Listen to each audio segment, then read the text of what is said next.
Saudara, seperti yang sudah saya janjikan pada video sebelumnya, pada kesempatan ini saya akan men-sharingkan 5 tips yang bisa digunakan oleh peserta didik untuk berprestasi di tengah pandemi. Sebelum kita bicara apa itu 5 tips yang saya tawarkan, tentu kita harus mengetahui, mengidentifikasi persoalan yang dihadapi oleh para siswa ketika belajar, terutama pada masa pandemi seperti sekarang ini. Biasanya mereka melalui survei yang saya adakan dan juga survei yang dibuat oleh beberapa tenaga pendidikan, mereka biasanya mengalami persoalan yang pertama bosan. Bosan banget. Lalu yang kedua adalah malas. Yang ketiga lelah. Yang keempat tidak paham atas penjelasan yang diberikan oleh Bapak dan atau Ibu guru. Lalu dengan persoalan seperti itu biasanya apa yang mereka lakukan, saudara? Mereka biasanya mandi pun terlambat sehingga ikut pembelajaran itu tidak dengan kondisi yang segar, tidak mandi. Dan seringkali ditandai juga dengan menutup kamera. Mereka tidak mau membuka kamera, sangat susah untuk membuka kamera. Nah, sebenarnya ada apa di balik mereka tidak mau membuka kamera? Mungkin saja mereka itu tidur atau tiduran. Mungkin saja mereka sambil melakukan hal-hal lain yang tidak ada hubungannya dengan belajar. Lalu 5 tips yang saya tawarkan itu apa?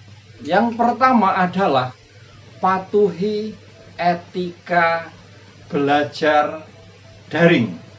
Patuhi etika pembelajaran jarak jauh. Dan ini sebenarnya bukan hanya untuk meningkatkan daya serap siswa terhadap materi pembelajaran, tetapi juga sekaligus pembinaan pengembangan pendidikan karakter.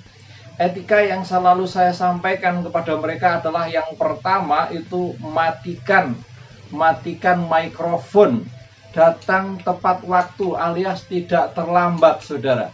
Lalu yang ketiga, jika memang ingin bicara, lebih baik jangan memotong pembicaraan atau guru menjelaskan, tulislah di dalam chat room. Yang keempat, itu sebut nama ketika mau bertanya. Bapak Ibu guru, saya bertanya, nama saya Anton, ingin bertanya soal yang ini, bla bla bla. Dan yang terakhir adalah open kamera. Ini adalah etika daring.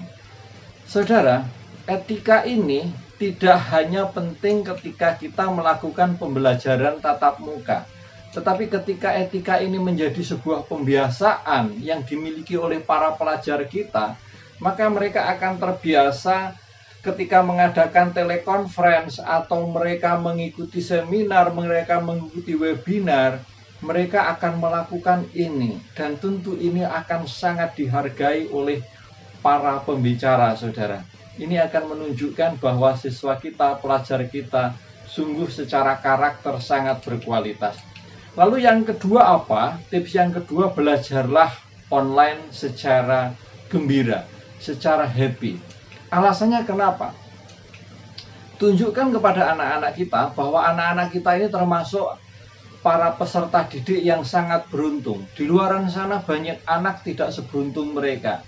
Banyak anak yang tidak mempunyai HP. Untuk memiliki HP saja ada anak diberitakan di media sosial itu harus bekerja menjadi kuli bangunan. Untuk mempunyai HP saja ibunya harus utang. Jadi anak-anak kita ini sungguh beruntung. Tunjukkan kepada mereka keberuntungan mereka juga. Mereka kuota wifi cukup tercukupi.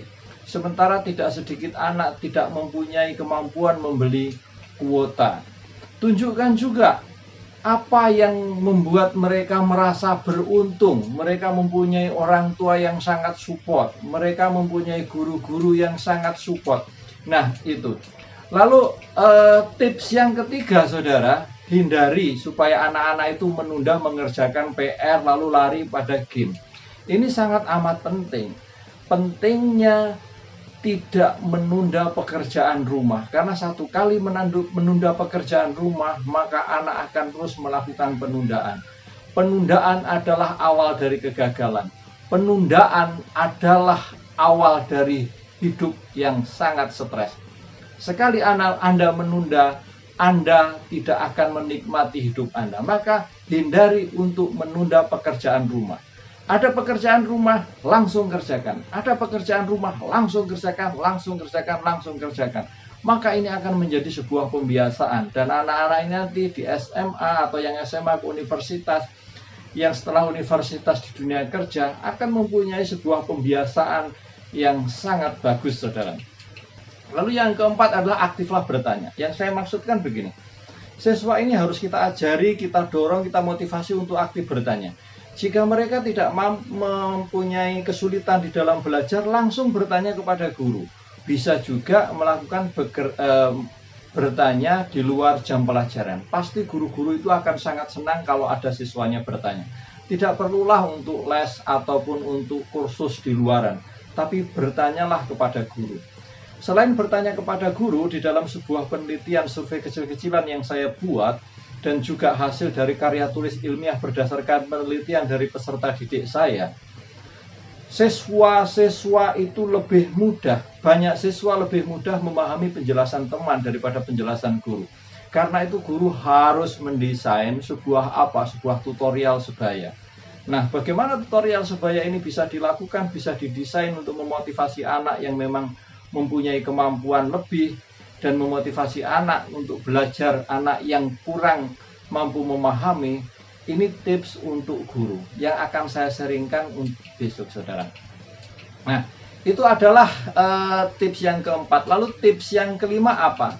Tips yang kelima adalah pandailah mengatur waktu. Buatlah jadwal. Ini sangat penting. Perbedaan antara orang sukses dengan orang gagal pada video saya sebelumnya terletak pada kemampuan mereka membagi waktu, kemampuan mereka mengelola waktu, kemampuan mereka menyusun jadwal harian. Ini adalah sebuah proses berlatih untuk apa? Untuk memanfaatkan waktu seoptimal mungkin. Semua orang mempunyai aset yang sama, 24 jam sehari. Tetapi kenapa ada orang yang sukses, ada orang yang gagal? Orang yang sukses mampu mengelola waktu ini dengan sangat bijak, mampu menggunakan waktu ini dengan sangat baik. Orang sukses menghargai waktu, mereka melihat waktu setiap detik sangat berharga. Itu adalah 5 tips yang saya bisa berikan kepada para peserta didik untuk tetap sukses di era pandemi ini. Charles Darwin mengatakan bahwa yang bisa bertahan bukanlah mereka yang kuat, tetapi mereka yang mampu melakukan adaptasi penyesuaian terhadap perubahan yang ada. Saat ini situasi pandemi membuat kita harus mampu beradaptasi. 5 tips ini adalah proses beradaptasi untuk bisa sukses, untuk bisa survive. Kepada anak-anak saya katakan, grab your future life from now. Raihlah masa depan Anda dari sekarang dengan mempraktekkan 5 tips yang tadi saya sharingkan. Untuk sebagai penutup dari sharing saya ini, ada ungkapan yang sangat menarik yang disampaikan oleh Master Cheng Yen. Beliau mengatakan demikian. Kesuksesan hidup selama berpuluh-puluh tahun merupakan akumulasi perilaku setiap hari. Maka setiap hari kita harus menjaga perilaku kita sebaik-baiknya. Tidak ada kesuksesan yang instan. Kesuksesan adalah akumulasi perilaku setiap hari. Karena itu, mari kita berperilaku setiap hari sebaik-baiknya, seoptimal mungkin. Maka Anda akan meraih prestasi yang seoptimal mungkin. Sukses untuk kita.